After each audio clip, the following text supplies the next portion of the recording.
Students, hello to all of you. आज हम अगले टॉपिक पे चर्चा करेंगे। अगले टॉपिक को स्टडी करते हैं, उस पर समझते हैं कि कैसे हमें वर्क करना है। हमने इससे पहले एटम्स में बहुत सारी चीज़ें पढ़ ली हैं, एनर्जीज के कॉन्सेप्ट पढ़ लिए हैं, स्पेक्ट्रल सीरीज का कॉन्सेप्ट पढ़ लिया है। आज थोड़ा न्यूमेरिकल पे डिस्कशन करते हैं। तो पहला न्यूमेरिकल जो यहाँ पे आपको दिखाई दे रहा है वो ये है कि ground state energy of hydrogen atom is -13.6 electron volt. इसका आपको पता है कि ग्राउंड स्टेट की जो एनर्जी होती है, यानी ग्राउंड स्टेट एनर्जी कौन सी एनर्जी होती है? ये वो एनर्जी होती है जब इलेक्ट्रॉन न्यूक्लियस के सबसे पास वाले ऑर्बिट में होता है, इसको कहते हैं ग्राउंड स्टेट एनर्जी। और ये energy En is equal to होती है -RHc/n², यानी En इज इक्वल टू, इसको लिख सकते हैं -13.6 इलेक्ट्रॉन वोल्ट। ये एनर्जी ग्राउंड स्टेट एनर्जी मानी जाती है। ग्राउंड स्टेट एनर्जी में स्टेबल है ये, तो यहाँ पे हमें ये वैल्यू दी गई है -13.6 इलेक्ट्रॉन वोल्ट। इसमें हमें बताना है काइनेटिक और पोटेंशियल एनर्जी क्या होंगी इस स्टेट में, इस इलेक्ट्रॉन की। जो इलेक्ट्रॉन यहाँ पे सबसे नजदीक है इस न्यूक्लियस के, यानी Ze, यहाँ पे न्यूक्लियस का चार्ज है, इसके नजदीक है ये, तो इसमें हमें पोटेंशियल और काइनेटिक एनर्जी बतानी है। तो इसके लिए कॉन्सेप्ट जो हम पढ़ते हैं वही कॉन्सेप्ट जो हम हर एक फॉर्मूले में ज्यादातर लगाते आए हैं। सेंट्रीपिटल फोर्स और इलेक्ट्रोस्टैटिक फोर्स दोनों बराबर होते हैं, क्योंकि यहाँ पे सर्कुलर ऑर्बिट है और सर्कुलर ऑर्बिट में एक्सीलरेशन हो रहा है इलेक्ट्रॉन का, ठीक है। तो यहाँ पे बाउंड है ये Fc और Fe के द्वारा, यानी कि इलेक्ट्रोस्टैटिक फोर्स इसको एक सेंट्रीपिटल फोर्स दे रहा है। अब यहाँ से जो वैल्यू आती है, पहली इक्वेशन यहाँ पे ½ यानी कि काइनेटिक एनर्जी की जो इक्वेशन है वो आ जाती है kZe²/2r। पोटेंशियल एनर्जी का हमें पता है नेगेटिव है, -kZe²/r होती है, और दोनों से हमें आ जाएगी टोटल एनर्जी, यानी दोनों को जब हम ऐड करते हैं तो ये आ जाएगी। तो अब हम यहाँ देखना है कि जो टोटल एनर्जी है और जो हमारे पास काइनेटिक एनर्जी है, उन दोनों में क्या रिलेशन बन रहा है। देखिए ये यहाँ पे kZe²/2r और ये है -kZe²/2r। ये माइनस में है, ये यहाँ पे प्लस में है, ठीक है। तो काइनेटिक एनर्जी का मतलब क्या हुआ? अगर मैं सॉल्यूशन में लिखूं तो kinetic energy will be equal to minus total energy, और हमारे पास ग्राउंड स्टेट एनर्जी जो है वो टोटल एनर्जी ही मानी जाती है, ठीक है। तो कितनी है यहाँ पे? ये -13.6 इलेक्ट्रॉन वोल्ट।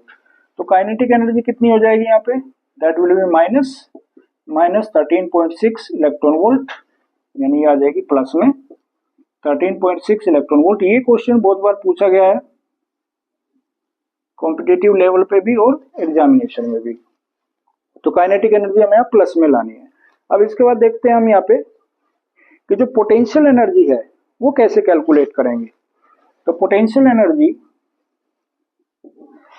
यहाँ हम कैलकुलेट करके देखते हैं, पोटेंशियल एनर्जी और काइनेटिक एनर्जी में क्या रिलेशन है। तो पोटेंशियल एनर्जी और काइनेटिक एनर्जी में क्या रिलेशन होगा? Potential energy will be equal to -2 into kinetic energy. तो -2 इंटू काइनेटिक एनर्जी कितनी है हमारे पास? 13.6 इलेक्ट्रॉन वोल्ट। तो ये आ जाएगा माइनस में 27.2 इलेक्ट्रॉन वोल्ट। ये पोटेंशियल एनर्जी आ गई। आई थिंक सो कि आपने पोटेंशियल एनर्जी और काइनेटिक एनर्जी को अच्छे से समझ लिया है। तो इसके ऊपर कुछ और भी हम डिस्कस करेंगे अभी आगे अगले वाले सेगमेंट में, कि यहाँ पे कोई क्वेश्चन किस तरीके से बन सकता है इनके बेस पे, ठीक है। तो अभी देखते हैं उससे नेक्स्ट। आइए अब देखते हैं सेकंड क्वेश्चन को। सेकंड क्वेश्चन एमसीक्यू से लिया मैंने। सेकंड क्वेश्चन में कह रहा है कि एक इलेक्ट्रॉन है, ये जैसे एक इलेक्ट्रॉन दिखाई दे रहा है, रोटेट कर रहा है एक सर्कल में around a nucleus having positive charge Ze। Positive charge Ze है correct relation between total energy E of electron to its potential energy U is given by which one.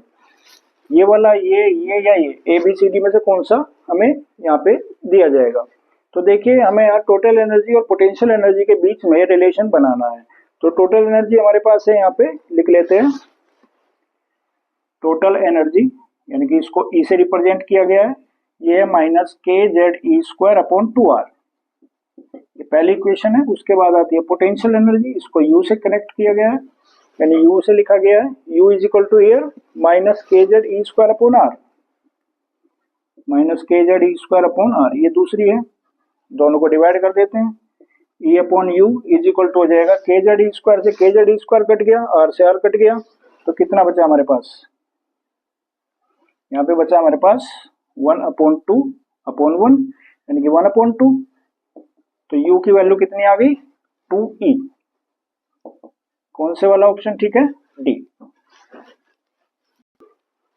Students हमने पढ़ लिया था स्पेक्ट्रम के बारे में, थोड़ी सी सीरीज के बारे में। जो स्पेक्ट्रल सीरीज है या स्पेक्ट्रल सीरीज जो होती हैं वो 5 तरीके की हमने पढ़ी थी। वैसे तो 6 टाइप की होती हैं हाइड्रोजन एटम में, लेकिन हमने जो स्पेक्ट्रल सीरीज कल पढ़ी थी उसमें हमने 5 सीरीज पढ़ी थी। तो उससे पहले हम ये देखना चाहते हैं कि स्पेक्ट्रम किसे कहते हैं हम। Do you know what is spectrum? 10th class पे एक एक्सपेरिमेंट होता है जिसमें एक प्रिज्म को रखा जाता है और एक व्हाइट लाइट जब हम इससे पास करते हैं तो ये 7 कलर्स में इधर डिस्पर्स हो जाती है, डिवाइड हो जाती है 7 कलर्स में, 1 2 3 4 5 6 और 7, और ये एक पैटर्न बनता है। इसको कहते हैं हम, इस डेफिनिट पैटर्न को स्पेक्ट्रम।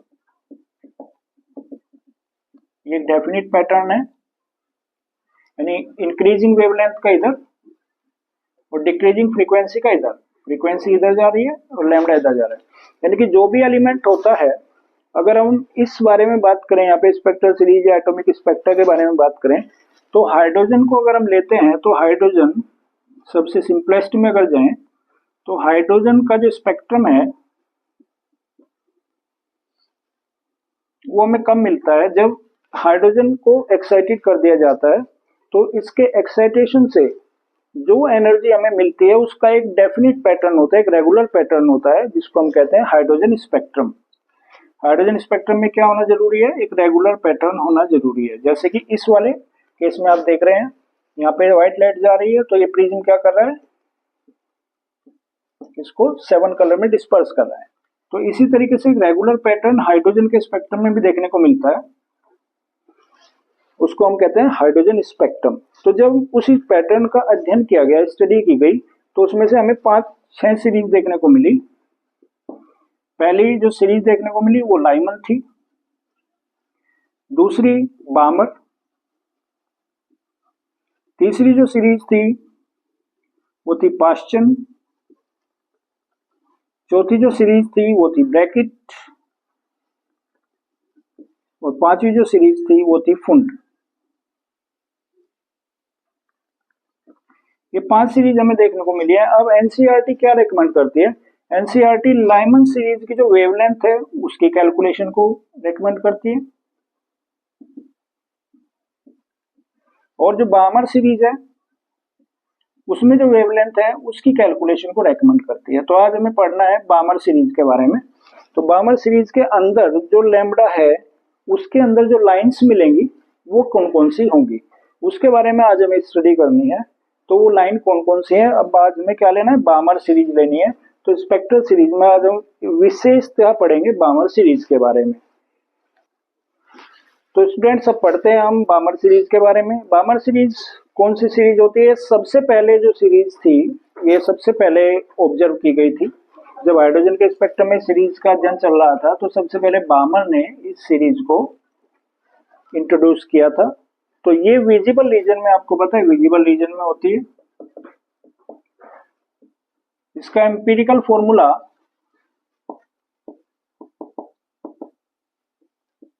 इसके बारे में हमने पढ़ लिया था। एम्पिरिकल फॉर्मूला होता है 1/λ is equal to r 1/2 square minus 1/ni square.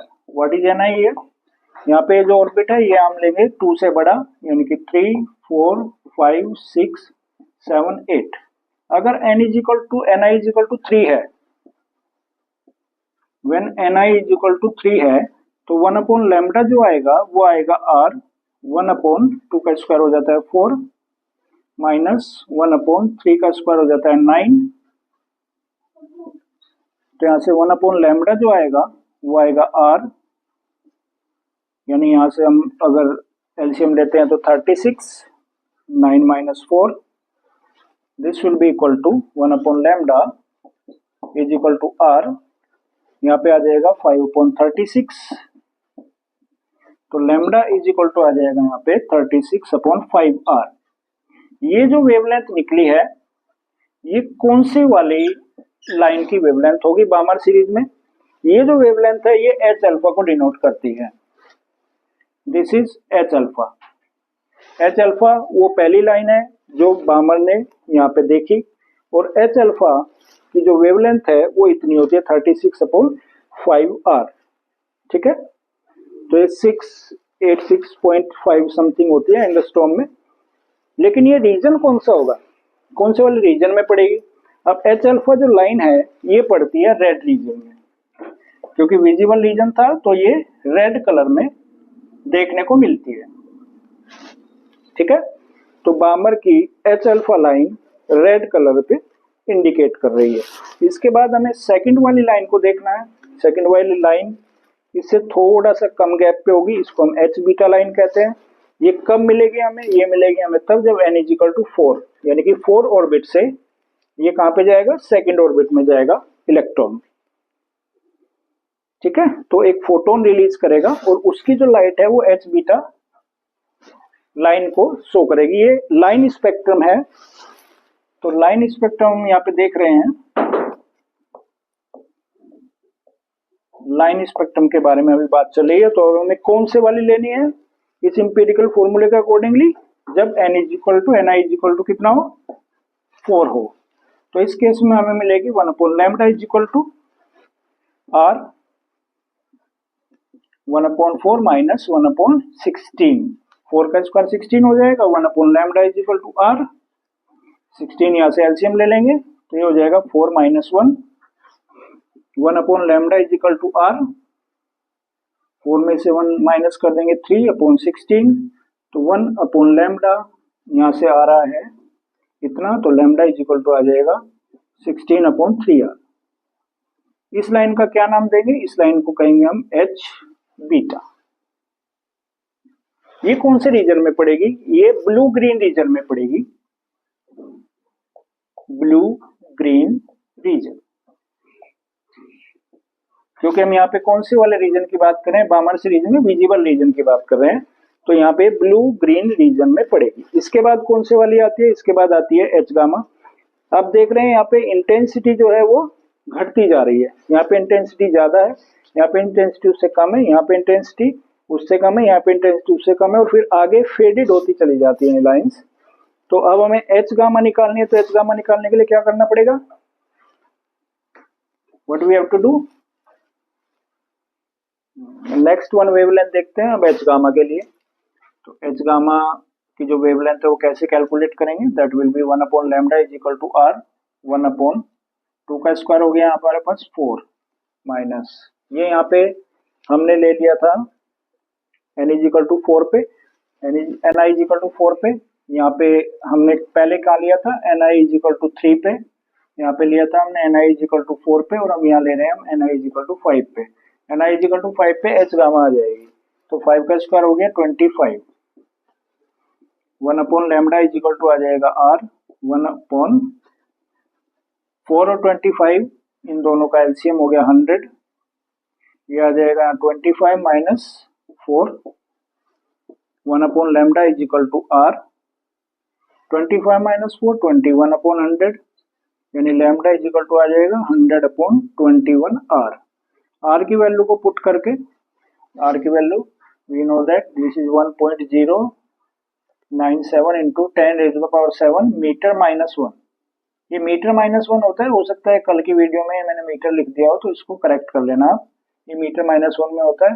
तो रीडबर्ग कांस्टेंट की जो वैल्यू है उसको हम यहाँ पुट करके ये वैल्यू निकाल लेंगे, और ये वैल्यू जो आती है n इज इक्वल टू 5 पे एच गामा की है, दिस इज 434.1 नैनोमीटर, 434.1 नैनोमीटर, ये वैल्यू आ जाएगी। सिमिलरली अब हम देखते हैं एच डेल्टा के लिए। तो एच डेल्टा के लिए हमें क्या करना पड़ेगा? यहाँ पे ये हमें लेना होगा ni इज इक्वल टू 6, तो ni इज इक्वल टू 6 से हमें क्या मिलेगा? H delta. एच डेल्टा के लिए जो वैल्यू होगी that will be equal to 1/λ is equal to R 1/4 minus यहाँ पे 6 है तो ये हो गया 1/36 1/λ इज इक्वल टू आर 36 यहाँ पे हो गया LCM 9 minus 1 1/λ is equal to R 8/36 तो लैम्डा इज इक्वल टू आ जाएगा 36/8 आर। ये जो वेवलेंथ है ये वेवलेंथ आ गई है एच लैम्डा के लिए और ये वेवलेंथ है 410.2 नैनोमीटर। इसके बाद की वेवलेंथ भी आती है एच फाइनलाइजेशन में अगर हम जाएंगे इन्फिनिटी पे जाएंगे तो यहाँ ये वाली आ जाएगी और उससे बाद में हमें कोई भी यहाँ पे स्पेक्ट्रम देखने को नहीं मिलता। इसी तरीके से हम इसको ले सकते हैं इन्फिनिटी के लिए यहाँ पे तो 1/λ इज इक्वल टू हो जाएगा R 1/4 minus 1/λ this will be equal to 4/r तो lambda is equal to 4/r हो जाएगा उससे वैल्यू आ जाएगी 364.6 नैनोमीटर। तो ये एच इन्फिनिटी के लिए होती है। अब ये दोनों के दोनों रीजन कौन से हैं हमने पहले देख लिया एच अल्फा लाइन कहाँ पड़ती है रेड कलर में, ये ब्लू ग्रीन में, ये पड़ती है एच गामा वायलेट में और ये भी वायलेट में पड़ती है। तो इस तरीके से ये जो सीरीज है पूरी की पूरी लाइन स्पेक्ट्रम की ये कौन कौन से रीजन में पड़ती है ये हमने देख लिया। तो this was the lecture. I hope आपको पसंद आया होगा। Thank you very much.